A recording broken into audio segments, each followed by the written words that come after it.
गाड़ी आहिस्ता हो जाए करें इस तरह। ब्रेक छोड़ दो, पीछे के मामलात भी देखा करो। अब लेफ्ट पे देखना गाड़ी निकलेगी। आपका गियर कौन सा है? तीसरा। तो आप दूसरा क्यों नहीं कर रहे? जल्दी से न्यूट्रल और दूसरा शिफ्ट करें, अब जाए।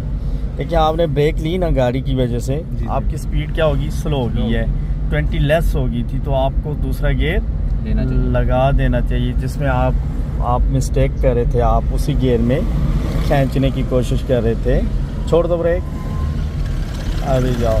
मीन्स के ब्रेक लेते हुए आप साइड मिरर में भी देखा करें पीछे वाली गाड़ी क्या मुझे हिट तो नहीं करेगी, मैं कितनी ब्रेक लूँ, ठीक है ना?